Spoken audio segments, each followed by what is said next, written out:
Hello, my name is Adrian. I'm from Malta.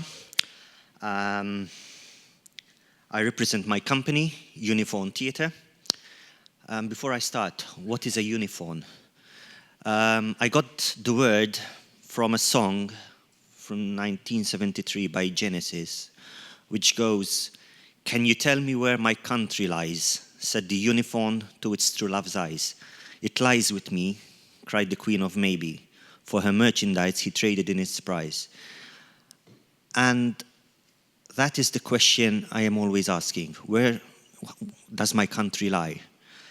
Now, I am a bit embarrassed to be here because I'm not an intellectual, I'm not a philosopher, I'm not even intelligent.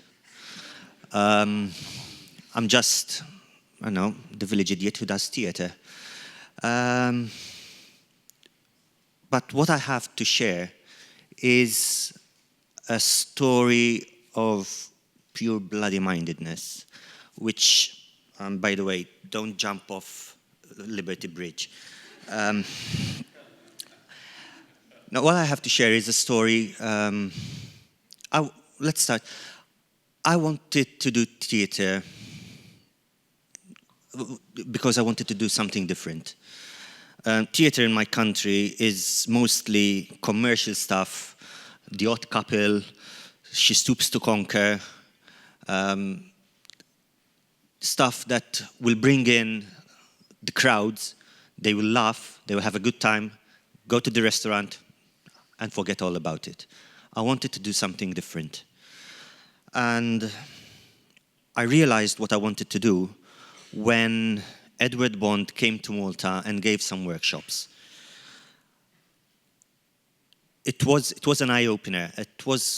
When I attended these workshops, I said, wow, this is what I want to do. Theatre that asks questions. Theatre that makes you think. I tried to work on that theatre with another company in Malta, of which I was a member, but they didn't want to do this kind of theatre. So I formed my own company. And within a few months, I started having problems with the government. Now, the situation back in 2005, when I started working on theatre, in Malta, was that whenever we wanted to do a play, we would get the script of the play, give it to the censors, and they would say, okay, you can do this, no, you can't do this, or you can do this, but you have to do cuts to the script. And immediately they started calling me, what are you trying to do? Who are you? Who do you think you are? You can't do the scripts. But somehow I managed to get along. Until I did a particular script called Blasted by Sarah Kane.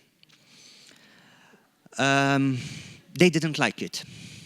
That's putting it mildly.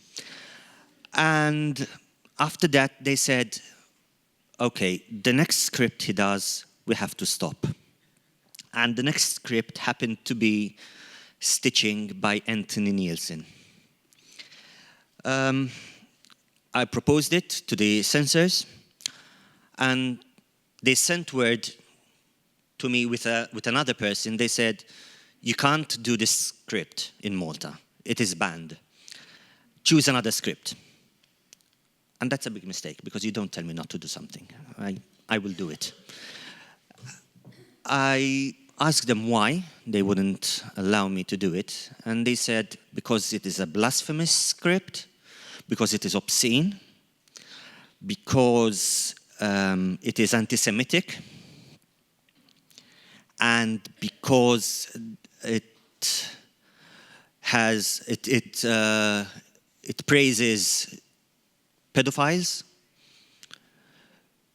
and because there's an encyclopedic review of obscenities, which, in my opinion, was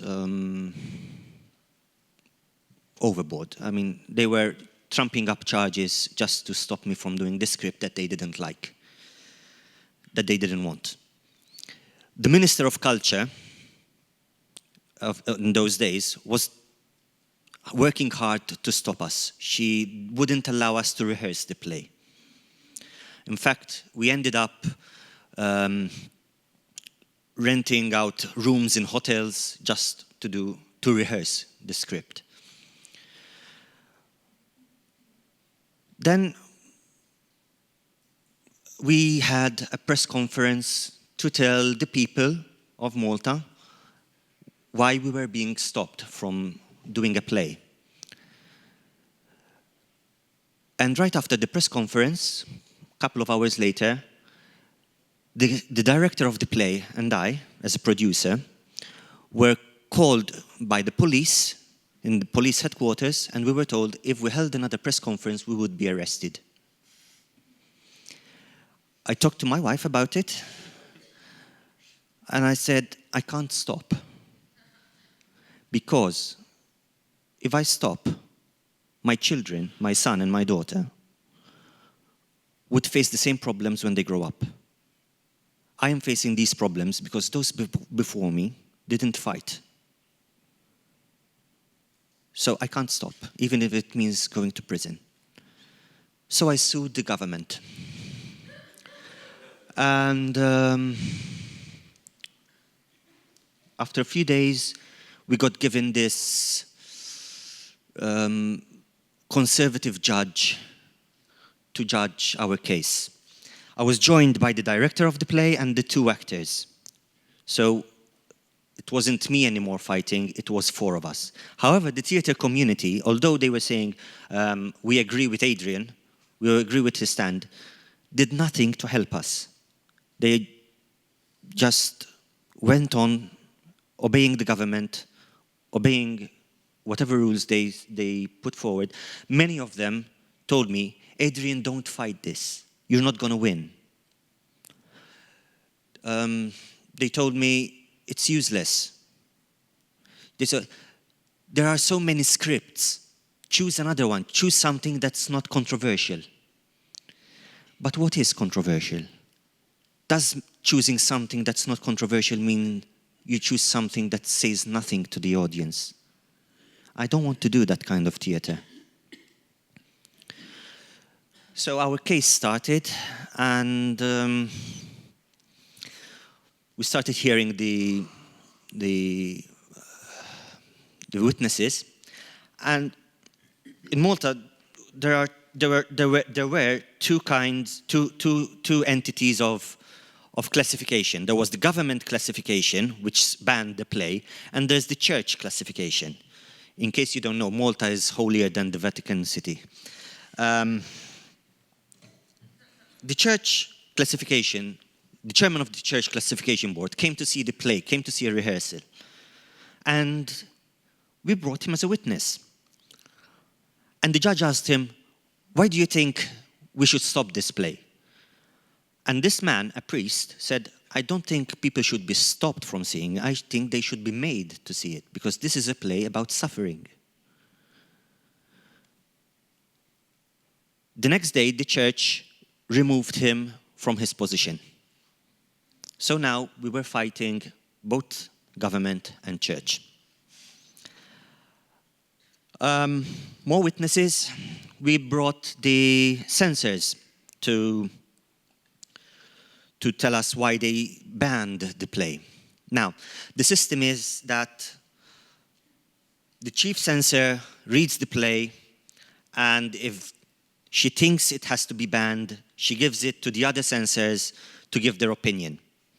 And we discovered in court that the chief censor read the play, didn't like it, put down notes for the other censors to say, look, you have to ban this play because of this sentence, this sentence, this sentence, and this sentence. Which means we weren't given a fair trial. We also discovered that she had given the same notes to the judge. And another censor, we asked another censor, he said when he was giving witness, he said, I've read this play 5 times and I couldn't find anything positive about it. And we said, well, the author came to give witness, and he said, this is a play about a man trying to win back his girlfriend after they lost their child. That's the play. A young couple loses the child, the woman goes mad, and the man tries to win her back. And this censor goes, well, if the author thinks that, then he doesn't know what he wrote. And our lawyer said, I'd like to ask you a question. How does the story end? And this censor couldn't answer. He had no idea how the story ended, and yet he banned the play. And yet the judge, the conservative judge, ruled against us. He ruled in favor of these guys. We appealed, and again we lost. Because according to the second judge, everyone is free to cross the road, but that doesn't mean that you drive into them when they are crossing the road. I don't know what it means till this very day. So we took our case to the European Court. And after 3 years, finally the European Court got back to us saying that we do have a case. In the meantime, the public got angry.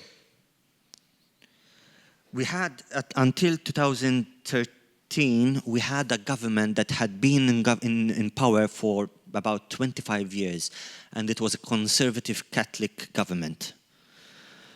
That was the main problem. But the people, starting with our case, were getting angry. And we had, in 2011, I believe, we had a referendum on whether to introduce divorce or not. And the government campaigned against the introduction of divorce. But the people won the referendum. The people voted to introduce divorce. Still, the Prime Minister and some of his major ministers voted in government, voted in Parliament against the introduction of divorce, even though the people had voted for the introduction. But they started realizing that the people were not with them anymore. And there was a new culture minister, and he talked to us, he called us and talked to us and said, look, I want to change things. I want to remove censorship. And this new minister for culture, within a couple of months, removed censorship from Malta, thanks to our activities. However, we still could not stage the play because blasphemy laws remained, obscenity laws remained. Then there was an election, and the new government called us to tell us, I don't want to fight you. So now we are talking to this new government. They have removed obscenity laws, they have removed blasphemy laws, so on our part there's nothing more to fight for. What we are trying to get is removing the sentence from the judges, because the sentence of the judges still stands. And if in the future there is another conservative government, they can use the sentence to stop artists again. So what we are trying to do now is talk to the government to stop the sentence from being effective, which is not that easy because government cannot interfere with the courts in Malta. However, it seems that our lawyers have found a loophole to this. I don't understand lawyers. And that is how we brought an end to censorship in Malta. We still ask our question, can you tell me where my country lies? We stopped censorship, but there are other things to fight for. We don't give answers. I don't believe in giving answers. I believe in asking questions. And I think that by standing our ground, we are allowing other artists to ask questions. No.